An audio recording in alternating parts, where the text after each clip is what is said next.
My boss waved me to a chair in front of his desk and, with a relaxed smile on his handsome face, invited me. You don't often ask to meet with me, Doug, so this is an unexpected pleasure. How can I help? It was perhaps the most important moment of my life.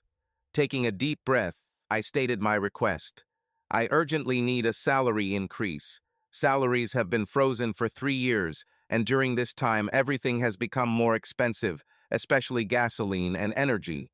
Only electronics have become cheaper, and I don't need that. Before I even finished speaking, Dominic was already slowly shaking his head. I was expecting you. All three other department heads have already made the same request to me, although one was asking for his employees and not for himself. Sorry, Doug, but I'm afraid I'll have to give you the same answer I gave them. This is impossible.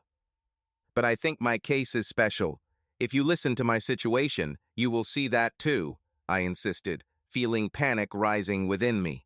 Doug, over the last 3 years, while we haven't replaced natural turnover, we haven't had any forced layoffs, and the company wants to keep it that way. It's a simple equation. More money for someone means layoffs for others. You want to get someone fired? For 40 years, housing prices have risen steadily, as have wages. This meant that couples could overspend on a property, knowing that within 3 to 4 years a salary increase would reduce mortgage costs to manageable amounts. My misfortune was that I bought the house shortly before this favorable period suddenly ended. I'm really desperate, Dom, I told him.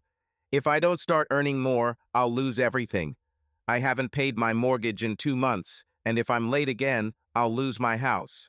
What makes it worse is that I'm now in huge negative equity. About 40,000. The house named the amount so accurately that I immediately became wary and, leaving the role of the beggar, sharply asked, "Are you investigating my case? I don't see how you could know the deficit so accurately." My boss was not taken aback by my change of tone. Smiling charmingly, he explained, "Just an inspired guess, Doug. I know what houses in the area were selling for when you bought yours, and I know what they're going for now, so depending on what kind of deal you concluded, your loss should be somewhere between 30 and 50,000. For a moment, I considered apologizing for my outburst, but instead decided to stand my ground, saying, "You see how desperate I am. I won't be able to pay my mortgage for the next 3 months, and then I'll be in real trouble. I need some help, Dom." Dominic was silent for a while, looking at me thoughtfully, and when he finally spoke, his answer surprised me. He asked, "Your lovely wife Carol doesn't work, does she?" I shook my head. "With 2 children under 5, she has little chance." "Not even part-time?" "Carol tried to find a job, but all we have in the area is cleaning or working in a store, and it doesn't pay much more than we would have to pay for a nanny. Any job has to be within walking distance because we were forced to give up her car over a year ago." "This is the root of your problem," my employer advised, stating the obvious. "In the current economic climate, very few people can support a family on one income." "I understand perfectly well what the problem is," I said calmly. "I don't know how to get out of this situation, so I had to come to you as a last resort." Dominic thought again for a long time before saying, "I may have a solution, but you won't like it. I doubt you'll agree." His words sounded like a bright beacon cutting through the cloudy sky. Interrupting him, I assured him, "No matter what, I will do everything to get out of this mess." Something flashed in my employer's eyes as he warned, "Don't be so sure. What I'm about to say is for discussion, and nothing we say today will be binding on either side." "Yes, yes," I prodded him, eager to know what solution he had that could magically solve my financial problems. For the past 2 years, I have had the right to hire a personal assistant, but I have not yet taken advantage of this opportunity, mainly because I did not want to create additional burden on the company during these difficult times, he explained slowly. "My idea is that your wife could work for me. When I talked to her last Christmas, I realized that she used to work in HR, so she should have all the necessary skills." "That would be great," I began to enthuse, but Dom raised his hand to stop me.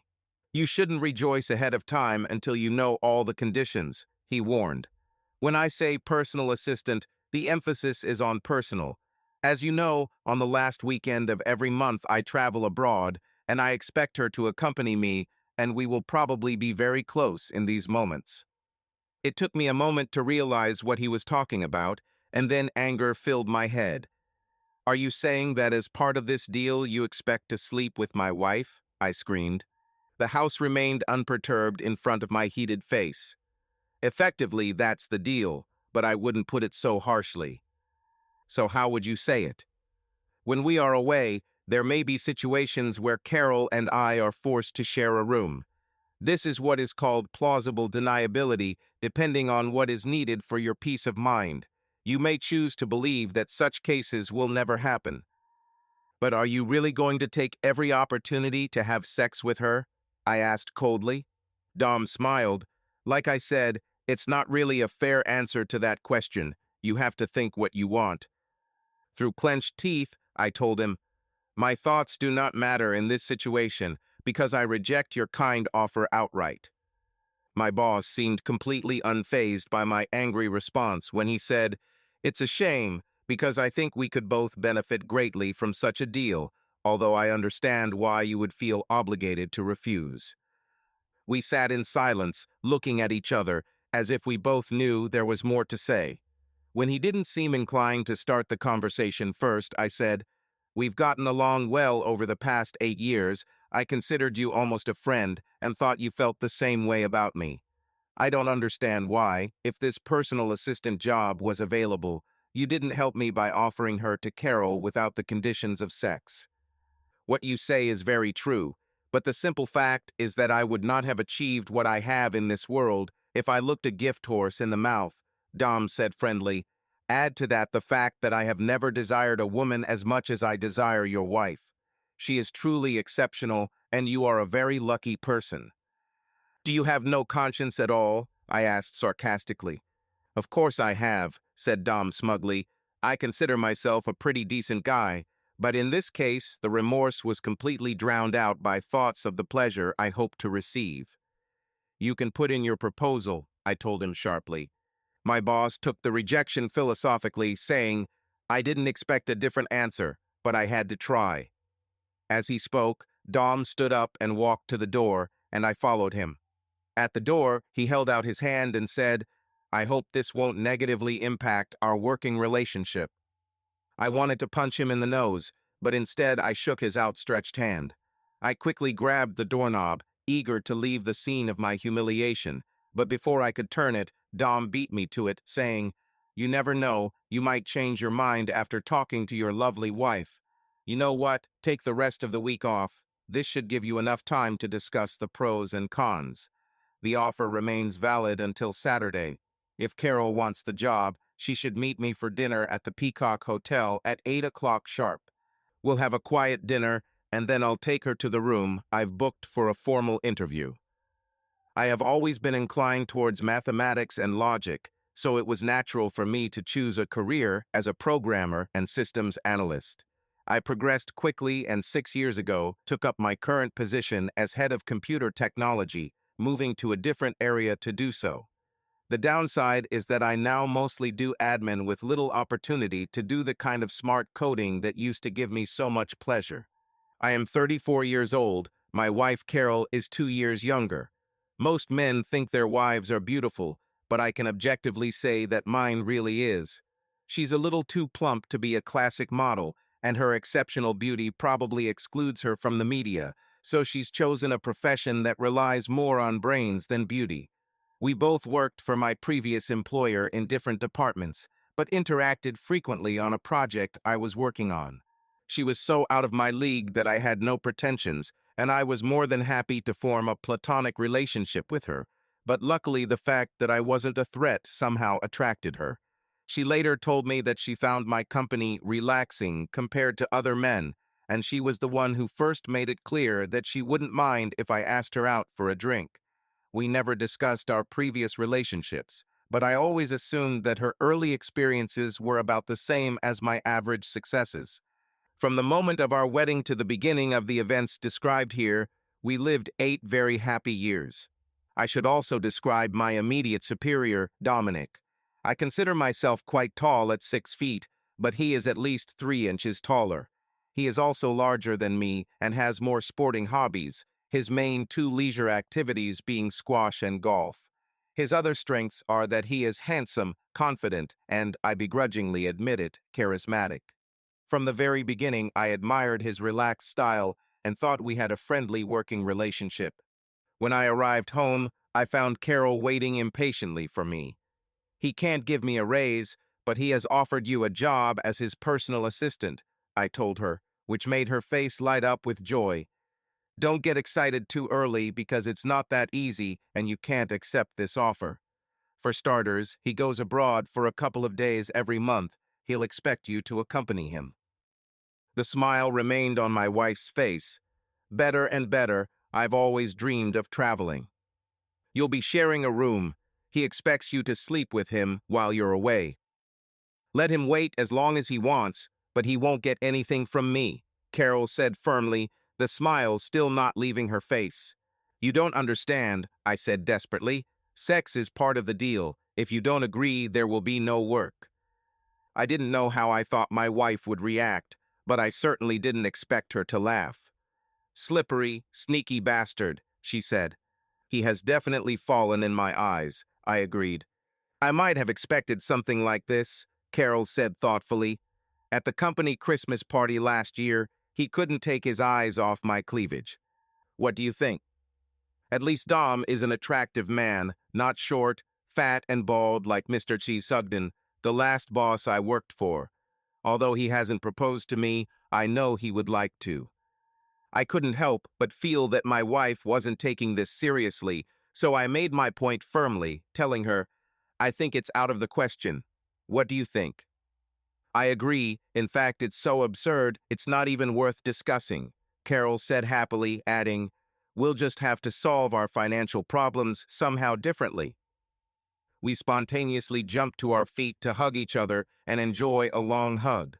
From there, in agreement, we quickly headed to the bedroom for a rare night of passion. Over the past year, mounting financial worries had weakened our libidos significantly.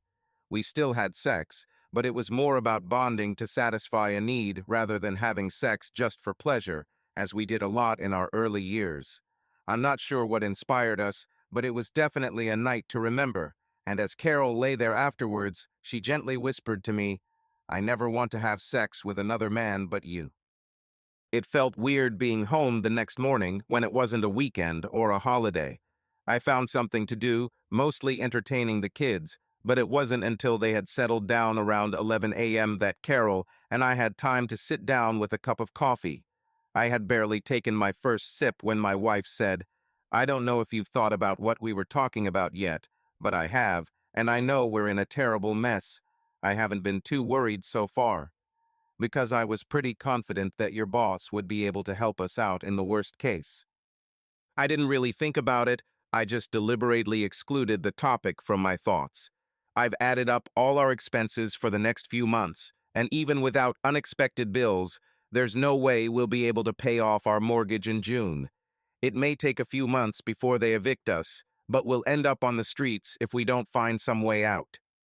"I hope you're not thinking of accepting Dom's offer," I asked incredulously. Ignoring my question, Carol continued, "If we lose our house, nothing will be the same. Paying off our apartment debt means we'll have to live in a rented place for years.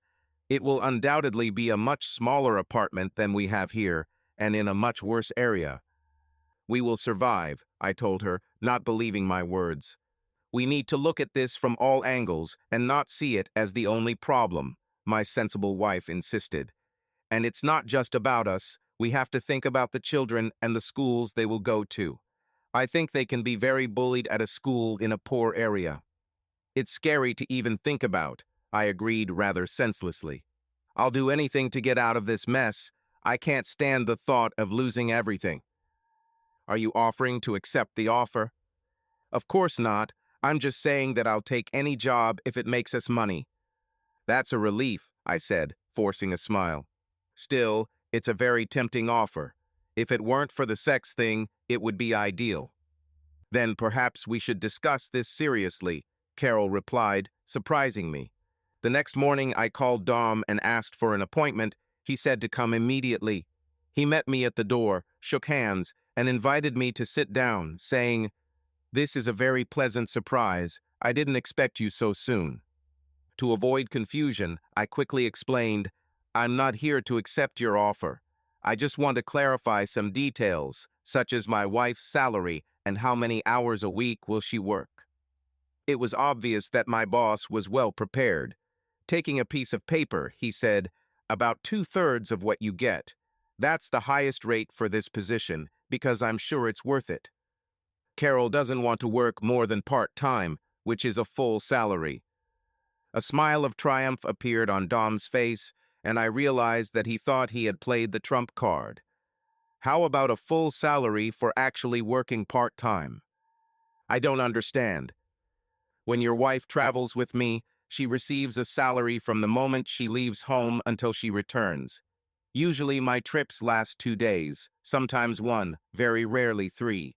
For example, let's call it 48 hours. A week of work of 35 hours is 140 hours in a month. Subtract 48, divide by 4, and you will see that she will only need to spend 23 hours a week in the office, which is less than 5 hours a day. Your beautiful wife will be able to take the children to school in the morning and be home to pick them up in the evening. That won't work, I answered honestly. Like I said, Carol doesn't have her own car anymore, so she'll have to ride with me. No problem, there's a company car that doesn't get used much, so she might as well use that car until she can buy her own, Dom said smugly. I didn't have anything to answer. My wily boss effectively pulled the rug out from under my feet. After a minute of silence, he pushed, "Are there any other details you'd like to clarify?" We both knew what he was implying, but I just shook my head. At the door, he shook my hand again, but stopped to say, "Tell Carol that if she comes on Saturday, I will introduce her to the pleasures of Monte Carlo at the end of the month." At home, I conveyed new information. I wondered how Carol would take the news about Monte Carlo, because it was one of the places she wanted to visit. I must admit that after Dom's explanation, I was inclined to consider the offer more seriously, so I ended my words. "This is a very attractive offer. If it were not for the sex matter, it would be ideal." I thought the offer was attractive enough to warrant discussing more seriously than we had previously, so I was surprised when she said, "I don't like it. I was hoping for a real job, but from what you just said, it's more like payment for sex, which makes me a little better than a woman of easy virtue."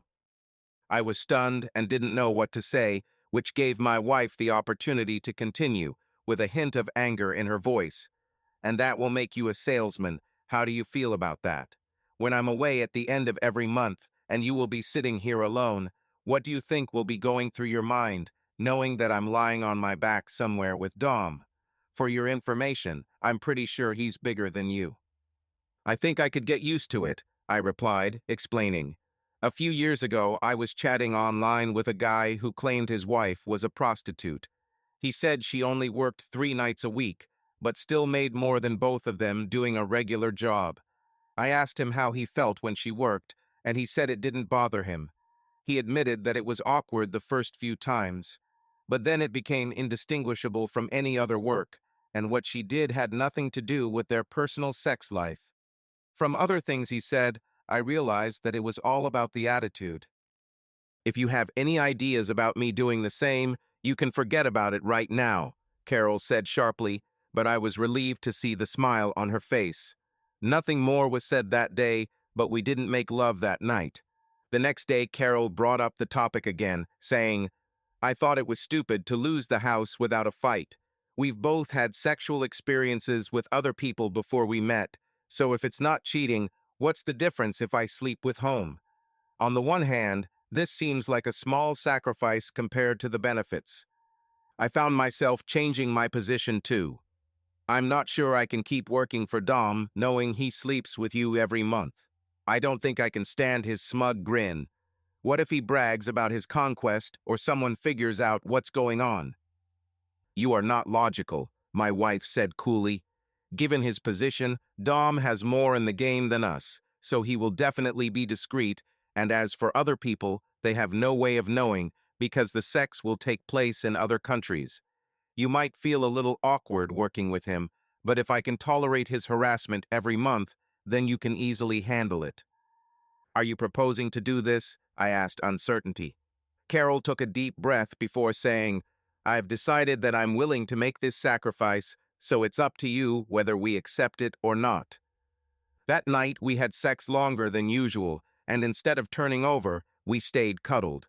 It rather upset me because I had a deep feeling that it was symbolic. Carol fell asleep immediately, and I spent most of the night awake, thinking about the future. It was almost certain that I would agree to have my wife work for Dom, but I still desperately hoped that I could find some alternative. On Friday, we continued to pretend that we were living a normal life, doing various homework and even discussing trivial matters, but we were both careful not to touch the very large elephant in the room. It was the middle of the day, right after we made coffee. I couldn't stand it, and at the last moment, I tried to change the direction we were inexorably heading towards, blurting out, the fact that we both had sex with others in the past has absolutely nothing to do with our current situation. Since we met, we have both remained completely faithful to each other, as far as I know, but if you have sex with my boss, that exclusivity will be lost, and that's quite a valuable thing once you lose it. You can't bring her back, she's gone forever. Carol took no time to formulate her answer. Taking my hand and looking straight into my eyes, she said softly, Honey, I don't want to lose exclusivity, and I don't want to lose the house, but if one of them has to go, for me it has to be exclusivity anyway. I knew this was the moment, but I couldn't speak until Carol nudged me. Well, what do you say? Should I go to the Peacock on Saturday or not? I guess so, I conceded.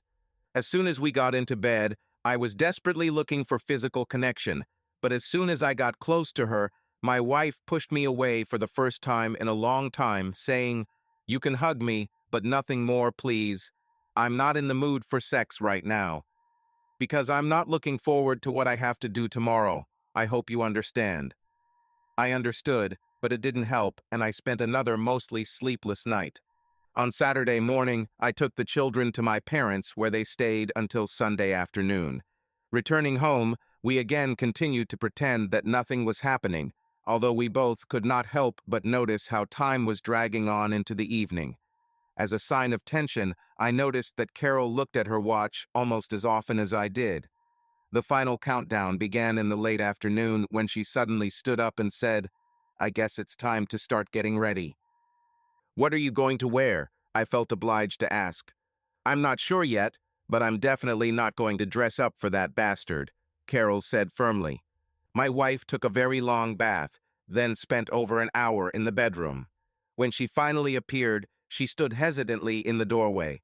She might not have dressed up, but she certainly didn't look sloppy. She looked absolutely adorable, but I didn't think it was the right time to compliment her looks. We only had time for a quick cup of tea, and off we went. Carol suggested that I drop her off at the Peacock and then come back for her after she texted, but I insisted on waiting for her in the parking lot. When we were almost there, I heard myself asking what she thought Dom would want her to do. I have absolutely no idea, but he definitely won't get anything special that I do just with you, Carol assured me. But he will probably be expecting something. At this point, I was very close to turning the car around and returning home. Doug, stop worrying, my wife said firmly. I plan to pretend that I give him the minimum, of course. It's not obvious, but with a little pretense, I can easily make him think that he gets what he deserves. If I have everything, but if you have to have sex with him regularly, that might be a different matter. By this time, we were already in the parking lot. Having stopped the car, I ran to her side, and we stood face to face. My heart was beating like a drum, and it was difficult for me to breathe. I leaned in to kiss her, but Carol held out her cheek instead of her lips so as not to ruin her lipstick. Good luck, I muttered, later realizing how pointless that was. Carol also tried to remain brave. Who knows, I might even like it, she said with a smile, and then she headed towards the hotel entrance.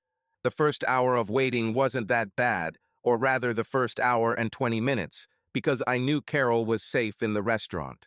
At first, I couldn't believe that I was actually sitting here and agreeing to what would happen later. It seemed unreal. Strangely, this tension soon passed as different things caught my attention, and incredibly, there were times when I almost forgot why I was there. But then I received a simple message. My work, I'm going to his room in a minute. Love, T. And from that moment, everything changed. I looked at the windows on the upper floors, trying to guess which one had his room. After 5 minutes, a light came on in one window, and I assumed that this must be it. But after I looked around the building for other lights that were on, I forgot which window it was. My right knee began to shake spasmodically with increasing force, until at one point the movement of my leg became so violent that I had to get out of the car and walk in slow circles around it until it subsided. I was so absorbed in the agonizing thoughts of what was happening in that vague room that I almost jumped in surprise when the door suddenly opened and Carol sat down in the passenger seat. "Go home, please," she said. It had only been about 20 minutes since I received the text message, which gave me hope that nothing had happened, but my wife's behavior suggested otherwise. I only had one question. Did you have sex? Carol didn't answer, but after glancing sideways as I drove away, I was sure she shook her head. I felt relieved at first, but then anxiety set in, and I spent the rest of the ride trying to figure out whether her movement meant that sex wasn't happening or simply that she didn't want to talk about it. When I stopped the car at our house, Carol immediately started to get out of the car, but stopped to instruct me. "After you put the car in the garage, put the kettle on, love, while I brush my teeth and wash my face." Still anxious, I waited until Carol returned and took a sip of tea before she looked at me and said, "Dom was a much more polite and entertaining person than I thought. He made me laugh several times and 2/3 of the way through dinner. He didn't even start talking about work. In the end, I had to bring up the topic myself. Don't worry, I got the job, and all the benefits and conditions remain the same. I start at the office on Tuesday, but on Monday I go shopping for work clothes. I'll get a company card with a pound 500 credit, but I'll have to pay back everything I spent in my first 3 paychecks." "What about after dinner?" I insisted, fearing that she might linger longer, recounting their conversation in detail. He was a real gentleman in the restaurant, but now he seemed to think he could do anything, and the smug look on his face irritated me. I laughed. How did he react to this? "Much better than I expected," Carol said with a smile. "It actually made him stand out in my eyes when he said, 'Okay, at this point, I'm more than happy with whatever you're willing to give me.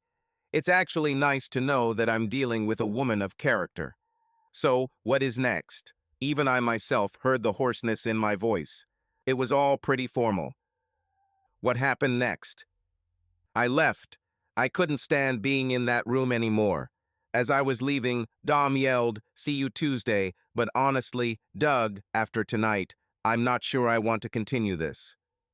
I didn't argue about it, and we didn't mention it again for the rest of the evening, but I was in for a surprise. I half expected Carol to give up sex for a while after her experiences in Peacock, but quite the opposite happened.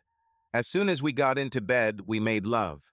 We slept late on Sunday morning, so late that I had to rush through dinner before I had to go get the kids. When I returned, I found her leafing through a women's clothing catalog. "Looking for ideas," she said, before excitedly discussing how she planned to spend her clothing allowance. There was no further mention of last night's further doubts.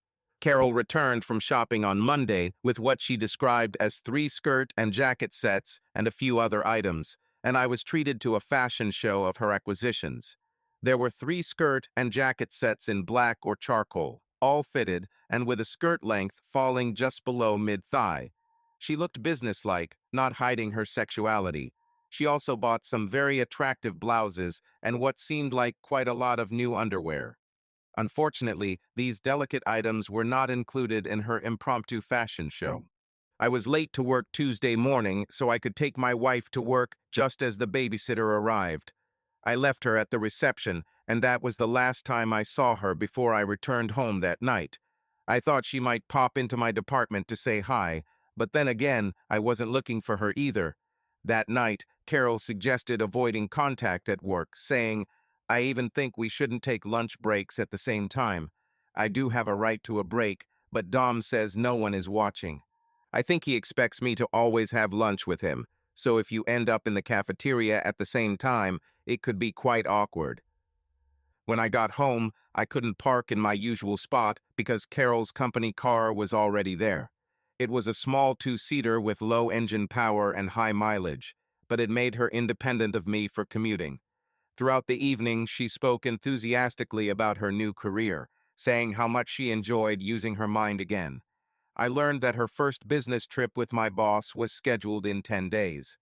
I was relieved that she would only be gone one night, leaving early on Friday morning and returning late Saturday afternoon. I don't know if this was intentionally arranged to make it easier for both of us to adapt to the new routine. The plan was that she would go to Dom's in the morning, and they would head to the airport together. During the first week, I remained surprisingly calm about my wife's upcoming trip, perhaps distracted by her daily excited updates about a new job. Even my last day off was quite fun with lots of laughter, but that quickly changed as the new work week began. Usually Monday is when you start looking forward to Friday and the next weekend, but I desperately wanted time to stand still. Every day the tension in my head increased, while Carol seemed surprisingly calm, and this made me not express my feelings so as not to convey my anxiety to her. I survived Friday night surprisingly well and much better than I expected. I convinced myself, 24 hours ago she was here, and in another 24 she will be back. And by constantly repeating this mantra, I was able to isolate myself from the time in between. I also switched from regular wine to spirits, which definitely helped. My responsibility to my children prevented me from getting drunk, but I drank enough to create a pleasant feeling of brain fog. On Saturday afternoon, while playing on the floor with the children, Carol suddenly appeared, looking down at us. I don't know how I imagined she would look, but any guess would be far from the truth. There was a clear shine on her face, and it was obvious that everything inside her was boiling with suppressed excitement. Unfortunately for me, the kids immediately turned on her as if she had been gone for a month instead of just one day. My only clue was that she whispered, "You absolutely won't believe what I'm going to tell you." They had to wait until dinner and put the children to bed before the secret was revealed. Returning downstairs after kissing our children goodnight, Carol immediately went to her purse, took it out, and began scattering large bills of unknown currency on the floor. "I'm not sure about the exchange rate, but it's almost 5,000 euros, she said solemnly. "All our problems are solved." "Where did all this come from?" I asked, rather stupidly.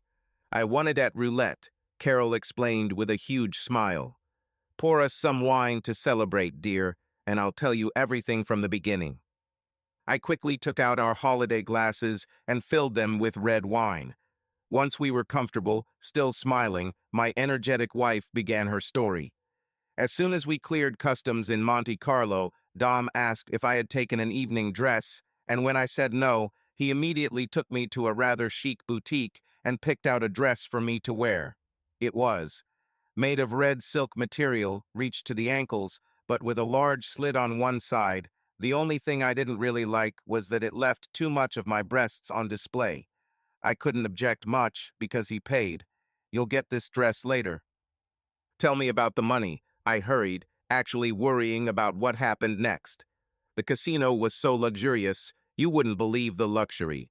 With all these elegantly dressed people, I could easily believe this was a James Bond film set. Money? We sat down at the roulette table. House put a stack of chips in front of me, as well as in front of himself.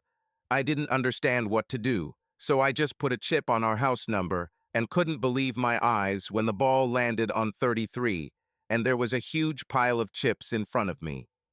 "That would have to be almost triple what you started with," I quickly calculated. My wife nodded happily, and I kept winning. I didn't know any other lucky numbers, so I bet 3 or 4 chips every spin on red or black, even or odd, and on groups of numbers, and almost every time I got more chips. It was amazing. Some people started following my bets, and a large crowd of spectators gathered around the table, but in the end I got tired of it. At first I really liked being the center of attention, but then I felt stuffy and felt too much. I was looking at my breasts, so I suggested that Dom go to the blackjack table. Did your winnings continue? This time Carol shook her head. I made 6 or 7 bets and didn't win a single hand. Dom said that blackjack was clearly not my game and that it was stupid to give away all my winnings. He wanted to call it a night. I don't know if he was really worried or just wanted to get me to our room. I think my luck would have changed again, but by that time Dom only had 3 or 4 of his own chips left, so I agreed to end the game. When we cashed out the chips, I tried to give him all the money, but he said that these were my winnings. Instead, I tried to return the initial payment to him, but he refused and said that he expected me to lose and said goodbye to this money when he gave it to me. As soon as we had the opportunity to be alone, I kissed him as a token of gratitude. I had been pleasantly distracted by the story of her successful game, but now we were approaching the climax of her story, and I felt my excitement growing.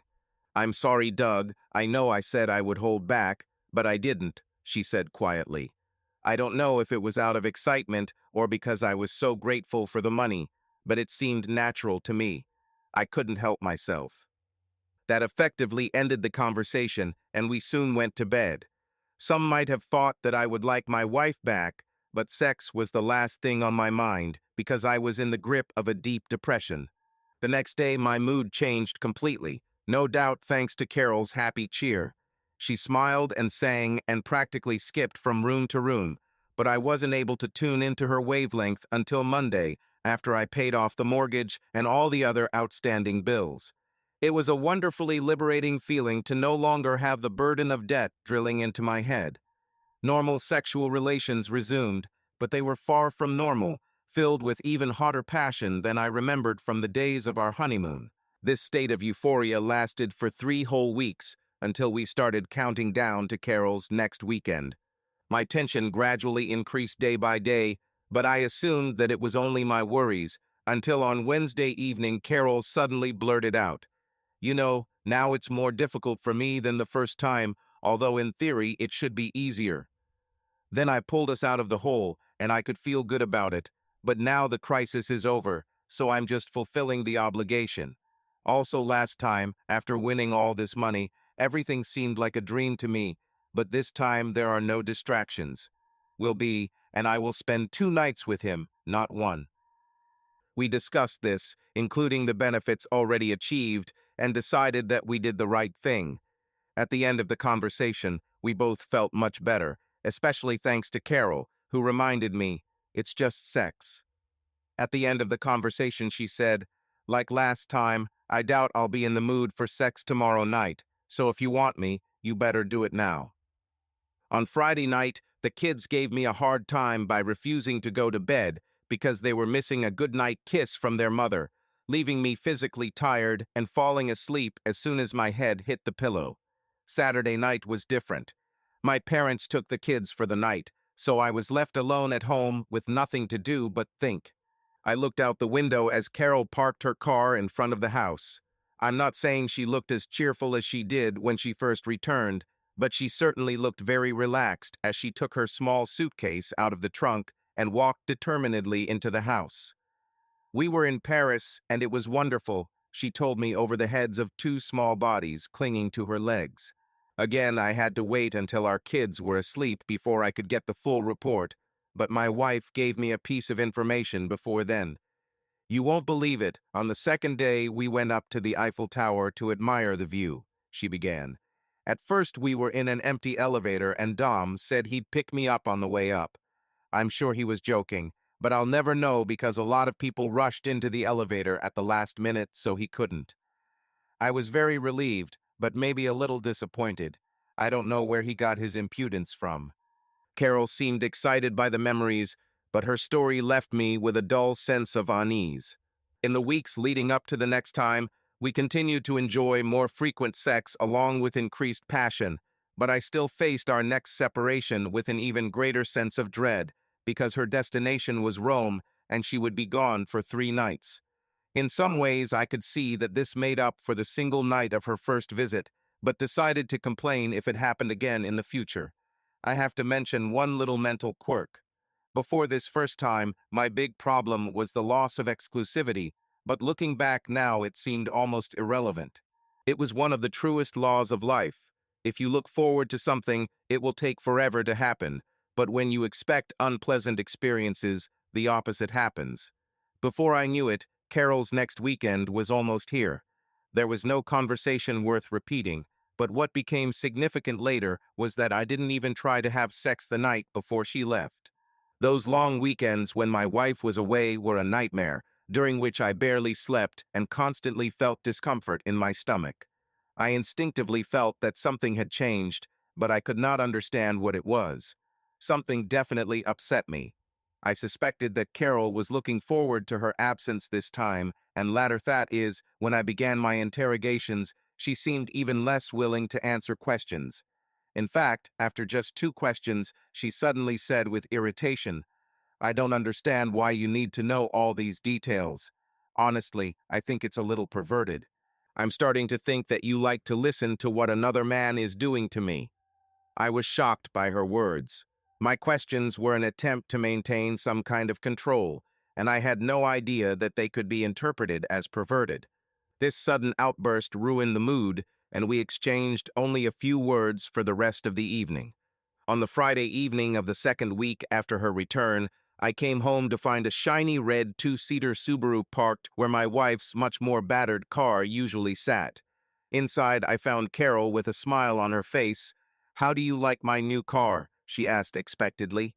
"Looks good, but I don't understand. I've been with the company for exactly 3 months, and the car is a sign that I've passed the trial period. It's not brand new, but I like it. Dom gave me the afternoon off so I could drive around and get used to it." That was the first thing I learned about probation, but I let it go.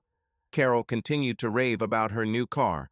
She said she always attracted the attention of other drivers, but with this new vehicle, it seemed like every man on the road wanted to ride alongside, waving or honking. With a smile, she said how good it felt to take off the gas and leave everyone behind. Something about her extreme happiness compared to my constant feeling of being twisted made me suspect that she was getting a lot of pleasure out of our life setup, and I said so. The smile disappeared from my wife's face in an instant. There was more irritation than anger in her voice as she told me, "I don't understand you. You were okay when I sold myself to save the house, and now you're starting to get nervous because you think I really need it. I really like it." The next day, still seething from my wife's remark, I had barely taken a seat in the dining room when I saw Dom heading towards me. He was alone. Sitting down opposite me, he cheerfully asked, "So, how do you like Carol's new car?" "Very good," I admitted reluctantly. "I got her a promotion," my boss boasted, seeming very pleased with himself. "She deserves it. She puts so much energy into everything she does and is always willing to learn." I had nothing to say because I wasn't sure if it was an honest assessment of her office abilities or an indirect reference to their sexual relationship. 2 weeks later, she returned from Prague, and upon her return, I was again treated to travel notes. Carol described the old town and square, noting that many of the buildings dated back to the 13th century. After she enthusiastically talked about her trips to back streets looking for quaint little shops, I innocently remarked that she seemed to really enjoy it. She replied sharply, "Why not? It's quite natural. Dom is very attractive. He's a great lover. What did you expect?" I continued to focus on her month-long trips, but it's worth noting that in between we lived a normal life with few mentions of her absence. The only difference from the time before all this began was that my wife seemed to have acquired a greatly enhanced libido, and she was now initiating sexual activity much more often than I was.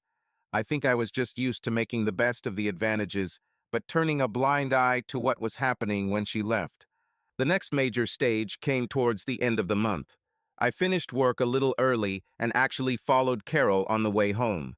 At the front door, I playfully grabbed her for a homemade kiss, but to my surprise, she resisted, and as she tried to open the door and go inside, I could smell the unmistakable scent of him on her.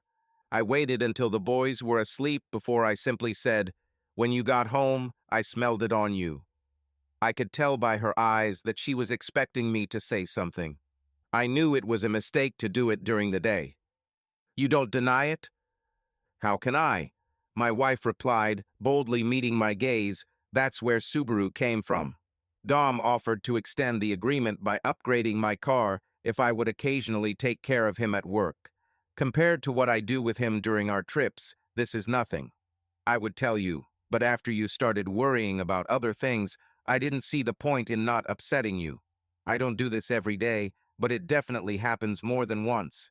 It's not always convenient because I actually have a real job. Until now, it has always been in the morning, but today Dom was out of the office most of the day. I wasn't happy. This is beyond anything I agreed to." I could see from my wife's face that she was genuinely puzzled. "I don't see the harm in it.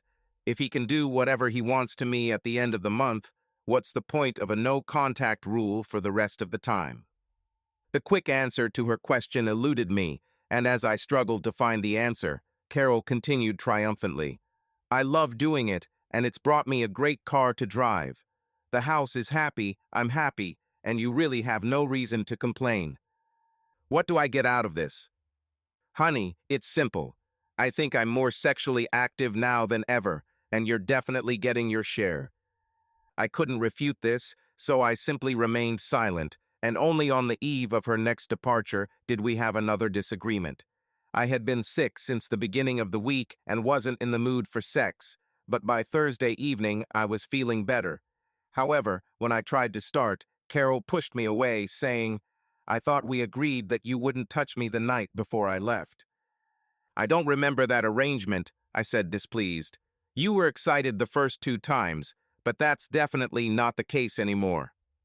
When I tried again, she resisted even more, saying, "If you really want to know, Dom prefers me to be clean when I'm with him." This news did little to improve my state of mind. My wife's destination that month was Amsterdam, but I don't remember much of what she said except their visit to Anne Frank's house. I didn't even ask about her extramarital sex. In some perverse way, the fact that she was servicing her boss for a month made my time while she was away easier, since it seemed to take away the special significance of her time abroad. As a result, I got through 2 days without thinking too much about what she might be doing at any given moment. The next month was completely different. From the moment I knew in advance that she was going to Rome again, I had a problem. Perhaps it was because it was the 6th time she had left, and thus some kind of anniversary. Perhaps it was the memory of that terrible 3-day absence, or perhaps I instinctively felt that this place had special significance. Lying alone in bed while she was away, I was almost back to square one. Carol walked through the door Sunday afternoon with a big smile on her face, and even before I could kiss her, she told me she had 2 good news for me. She said Dom waited until they left to tell her the good news. The first news was that she had been given a surprise £1,000 bonus, and the second was that we could use a luxury villa for a week starting next weekend. The villa belonged to the company and was usually reserved for directors, but Dom noticed a free week and was somehow able to give it to us for use. Of course, that night and the following days we talked a lot about the upcoming vacation, and what she could do while she was away was never mentioned. It was a luxurious villa in every sense of the word. Situated on a cliff top with panoramic sea views, the outdoor area was equipped with a small infinity pool and jacuzzi for 6 people. Inside was a large living room with several Roman sofas scattered around, each with an accompanying low table. In addition, there was a huge thin TV hanging on the wall. Both bedrooms were the same size, but one had a huge king-size bed and the other had bunk beds and a fold-out crib. Although hampered by the excessive excitement of the children, we were still able to quickly unpack and put things in order. An hour later, while Carol and the boys were in the hot tub, I was trying to figure out the barbecue. Everything was fine, except that I couldn't find the tools I needed, so I complained loudly about it. "In the kitchen, cabinet to the right of the sink, second shelf," she shouted back without even thinking. You really know this area well, I told her. It must be, this is the third time I've been here, my wife explained, without showing any embarrassment. Dom and I always come here when he has business in Rome. We spent last weekend here. With this statement, the vacation immediately deteriorated in my perception. I didn't say anything more, but after we ate and while my wife tended to the kids, I walked into the master bedroom and stared at that extremely large bed, my thoughts filled with lewd images of what I knew was about to happen to her. The next morning, still very depressed, I got up and went outside. I quickly discovered that behind our villa there was another mirror copy of ours. I carefully tried to open the door, found it was unlocked, and went inside. The layout was identical, but the view was of the landscape rather than the sea, and it appears that the external amenities were shared. While exploring the master bedroom, I noticed something shiny stuck in the thick pile of the carpet at the head of the bed, which upon closer inspection turned out to be a diamond earring.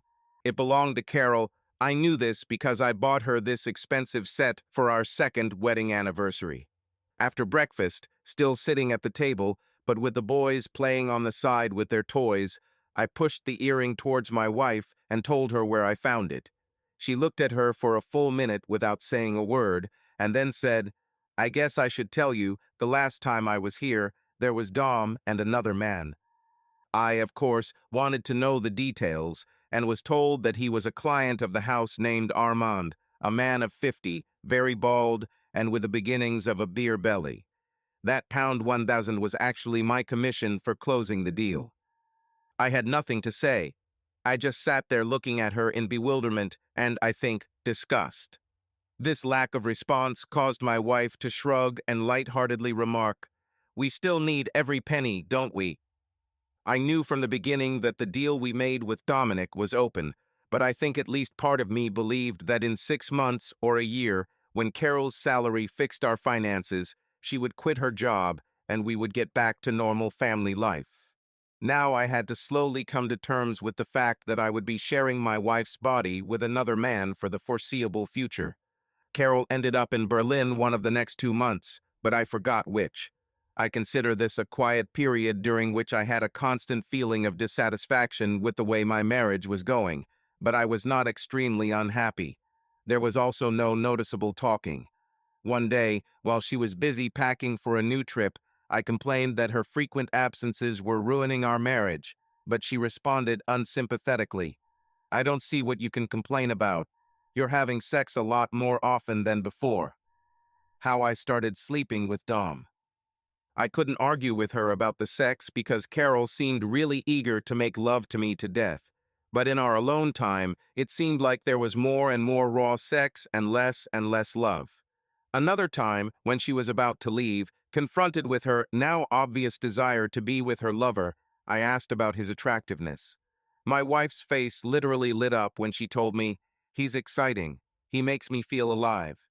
Dom likes to take risks, like doing things to me in places where we could easily get caught." You like it, isn't it like you? It makes me feel very uncomfortable, but it's very difficult for me not to do what he wants, she said simply. Anything? Only within reason. This was the first time I thought that I might be better off leaving this marriage. One day in the middle of the month, Carol asked if I would mind if she went out with the girls from the office in the evening. I quickly gave my consent, and she returned home late, but in a happy, cheerful mood. This happened 2 more times, but this time, for some reason, I was very suspicious.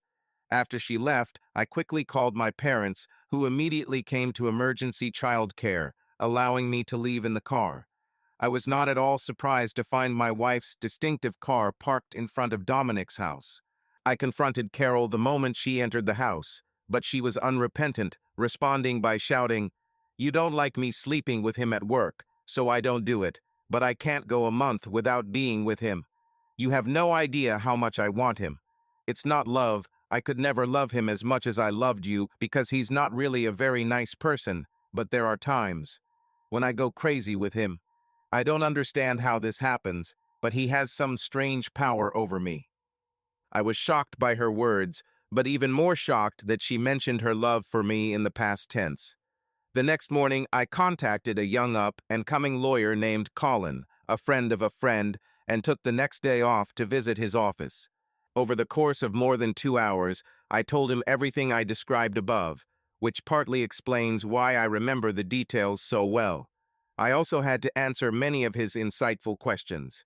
Once he had all the information he needed, Colin asked me what I wanted to achieve. I said I would seek a divorce, but more importantly, I wanted to see if there was a way to legally get to Dominic. Colin smiled and said, "I know the perfect law, but you may be 50 years too late. This lawsuit is called sense theft and is classified as a civil case. The problem is that it has been overturned in all but 5 American states. In the UK, I'm not sure, it's certainly outdated, but there's a good chance it's still in place. The beauty of this law is that in the case of employees, you can also sue the employer for allowing this to happen." It almost sounds too good to be true. What's the catch? You have no proof, Colin said, trying but failing to suppress a smile. What about everything I just told you? I asked, completely devastated. He may deny it, claiming that he fell in love or that the attraction was irresistible. You need to prove that your boss cold-bloodedly engineered a campaign to steal your previously loving wife from you. If you can get him to admit it on tape, you win. To succeed in this case, your wife must leave the house, preferably to live with him, and you must also show that it was a happy marriage before all this. Try to avoid talking about that stupid agreement, and if they mention it in court, we deny it. I doubt they will be believed. At the end of our meeting, Colin sent me to another office in the same building. There I met with a retired police officer who, as I was told, was entrusted with all investigative work. After I described my needs, he quickly and efficiently equipped me with what he called a wire, a recording device with a miniature microphone attached to my chest. In fact, to be sure, I left his office with 2 of these devices. It didn't take much practice before I, full of confidence, called Dom and asked to meet. Back in my boss's office, as I sat in the chair, once again playing the role of the beggar, I couldn't help but think about the previous time I sat in the same position. "How can I help you this time?" Dominic asked with the same confident manner. "I want you to stop having sex with my wife," I said quietly. He laughed contemptuously. "No way, in fact, you are lucky that she still lives with you. All I have to do is snap my fingers, and she will come running. In fact, if it weren't for your children, she would already be with me. You lost her to a better man, Doug, and you should get over it." "I don't understand how this happened," I mumbled, and that was enough to send Dom on a sort of ego trip in which he boasted of his cunning and irresistible seduction techniques. His words could not have suited my purposes better if I had written them myself. "It happened because I made it happen," Dominic said smugly. "I liked her at first sight, any man would, but it wasn't until last Christmas that I realized she was susceptible to temptation. The problem was that I didn't know how to use this information until I came up with the idea of offering her a job. It was brilliant, if I may say so myself.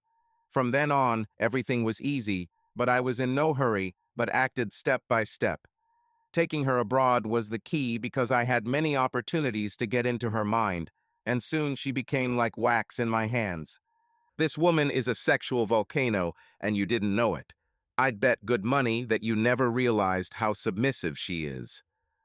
I shook my head, apparently hopelessly, and this provoked him to further triumphant ridicule.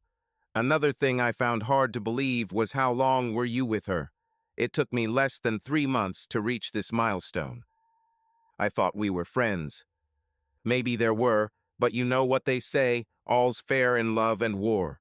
At first it was just for sex, but after I tried it, I decided that I wanted her for myself, and from that moment on, Doug, you were doomed. A woman like Carol needs a real man, and unfortunately you are. You're a pretty decent guy and good at your job, but in bed I'm guessing you must be a little clumsy."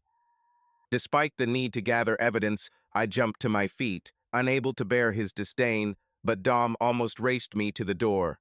Once there, he extended his hand, saying, "No offense, but you have to admit that the better man won." I refused to shake his hand. Filled with delight at the ease with which I had accomplished my mission, I left work and hastened to hand over my spoils to Colin. He was delighted, declaring that the words of the house, unconsciously what he said is more than enough to win our case. He said he would transcribe the recordings and include copies in the lawsuits against Dominic and the company's headquarters.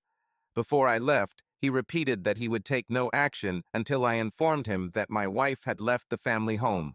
I returned home filled with sadness, knowing that I was almost certainly going to end my marriage. I waited until there were no distractions, and then, without preamble, I told Carol that I could no longer tolerate her cheating. I said that what she did in the office was cheating, but I ignored it. However, I was not going to tolerate her lies just to steal a few extra hours with the man who was now clearly her lover. "You're just stupid," Carol said lightly. "What's the harm in that?" "If you don't understand this, then I can't explain it to you," I said quietly. "Okay, if it's that important to you, I'll stay home, but I might start seeing him at work again. I have my own needs," Carol said, annoyed.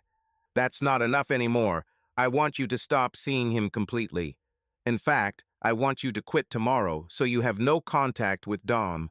I'm tired of sharing you with another man, especially now that we are no longer in a desperate situation. It's not about the money. I love my job and I love having sex with Dom, and I love having sex with you, but Dom can give me pleasures that you never can," Carol replied sharply. "I'm not going to give it up, no matter what you say." "This is not what I expected when you took the job," I said helplessly. "I didn't expect it either, but these things happen. I never thought I would develop feelings for him." "Are you saying you love him?" "It may not be true love, but I'm fascinated and I miss him sometimes," Carol admitted. "Then I want a divorce," I told her. I thought my statement would act like a nuclear strike, but it turned out to be more like wet fireworks. Carol looked at me carefully and then said quietly, "It's actually a bit of a relief. Dom has been insisting that I leave you for the last couple of months, and I was tempted, but I'm still very attached to you and didn't want to hurt you like that. I will seek custody of the boys, but I won't stop you from seeing them. You can come anytime as long as you come alone," I told her in a more peaceful tone. My soon-to-be ex-wife gave me a pale smile before saying, "I'm sorry for the loss of what we had, but even if the house suddenly disappeared, I don't think we could go back to the way it was a year ago." "Why do you think so?" I asked. I think part of me was still hoping for the possibility of reconciliation. "I've changed, and I don't think I'm a good person anymore." "Perhaps you want to go to him now," I suggested, and Carol quickly agreed, asking only to take a few things with her. It only took a few minutes before she returned carrying 2 small suitcases, but as I went to show her to the door, Carol paused and said, "No rush. Can we have one last glass of wine together?" For the next 20 minutes or so, we had mostly friendly conversation, touching on the kids and happy times, but mostly talking about what went wrong. Toward the end, my wife admitted that she sometimes wished we had let the house go, adding wryly, "It's stupid. I put my marriage on the line trying to save the house, and I end up not even living in it." Finally, standing at the door before she left, we spontaneously hugged each other for a long goodbye. Then she left. As her lanterns disappeared from view, I felt a slight sense of guilt for not warning her about the approaching storm. My first task at work the next day was to call Colin to tell him to get going. When I returned home the next day after work, the nanny told me that my wife was here picking up things from the house. Looking around, I found that almost nothing was missing from its place. But in the bedroom, checking the closet on Carol's side, I was confronted with a row of empty hangers. At that moment, with a feeling of sadness, I accepted for the first time that our relationship was truly over. 2 days later, I had barely walked into my office in the morning when the door swung open and Dominic burst in. With his crimson face and bulging eyes, he seemed on the verge of apoplexy, and almost in slow motion, I could see drops of saliva flying from his mouth. "You damn bastard! What the hell is this sense-stealing lawsuit?" he shouted, waving the document in the air. As he crossed the office to stand in front of me, he waved his fist in front of my nose and hissed angrily, "I could crush you." Even though he seemed to tower over me at that moment, I stood still and calmly replied, "You won't risk it." "What's the risk? I could put you on your shoulder blades with one hand." "You will limit yourself to breaking my nose, but if I manage to gain the upper hand, I will kill you," I said. I think it was my voice, not my words, that confused him, but Dom quickly backed down, muttering something along the lines of, "Don't get your hands dirty." Apparently having nothing more to say, he turned sharply and left the room, slamming the door. A couple of days later, I arrived at work later than usual because I was late getting the kids settled. But I had barely gotten into my office when my deputy showed up asking if I knew what was going on. When I admitted ignorance, he explained that several people from the head office had arrived. Both Dominic and Carol had to pack their things and leave with an escort. I pretended to be as puzzled as he was. The next morning, a letter was delivered to me by courier, printed on head office letterhead, which stated, "Dear Sir, in connection with the case of Dominic and your wife, our lawyers have come to the opinion that the law you refer to is no longer valid. However, we are advised that by terminating the employment of these two employees as soon as possible, we have complied with all necessary obligations. On this basis, we intend to defend ourselves in court if you decide to proceed with the matter." I half expected to see Carol over the weekend, but it was Dom who came to my front door, so when the bell rang, I opened it, leaving the chain in place. Seeing my caution, he showed his empty hands, palms up, declaring that he meant no harm and just wanted to talk. Noting that he seemed rather depressed, I let him in. I offered him a drink, as etiquette required, and as we sat down, feeling more confident than I actually felt, I asked, using his words, "How can I help?" "I don't have the £100,000 you're asking for," he said. "Hell, if I sold everything I have, it would be a lot less than half that amount, and there would be legal fees if I tried to defend myself. I'm here to ask you to be a little more reasonable if I settle this out of court. If the company gave up so easily, I know I don't stand a chance." I made him wait, pretending to think, and then asked, "What do you think would be fair?" Dom shrugged his shoulders as a sign of impotence. "I don't know. The amount you asked for, I guess. I was a bit of a bastard." I gave him some more time to think, but his confession saved him some money when I said, "I think it's only fair that you pay the £20,000, which is Carol's share of my negative equity, because I don't want it still hanging on her when you left her." "I'm not going to leave her," he quickly countered. "Maybe not in the near future, but I doubt you will live to old age together. I think Carol and I could have achieved this if you hadn't interfered, so I want 10,000 more for it. You will also pay my legal fees, but I don't think they are much at the moment." After I had laid out my terms, I paused for effect and then added, "This is my first and last offer, but the amount will increase if you try to drag it out." The relief on his face was palpable. "That's very generous, I agree," he said. Strangely, after matters were settled, he seemed reluctant to leave and began a speech that amounted to an attempt to justify his actions. He finished by saying, "I was willing to spend money to win your wife, but I never imagined that she would be so expensive. I'll be in a worse financial situation than you were when this all started. Subaru will have to be sold first, would you believe it? I paid for this damn car out of my own pocket. In 6 months. I applied for the House seat, but obviously didn't get it. However, I kept my position and received a salary increase that, ironically, was almost exactly what I had hoped for last year. Carol calls often to see her children. I found that I couldn't hate her for losing control of my hormones, and we have an amicable relationship. I even left home for 2 weekends and 1 full week during which she moved in to spend time with the kids. Dom seems to be having a hard time with his relative poverty, and I get the impression that outside the bedroom Carol is already beginning to become alienated from him. There is no prospect of us reuniting, not least because I have found a special connection with our nanny Sue.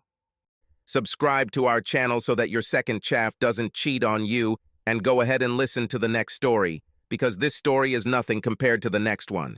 If you're under 18, don't even think about listening to the next one.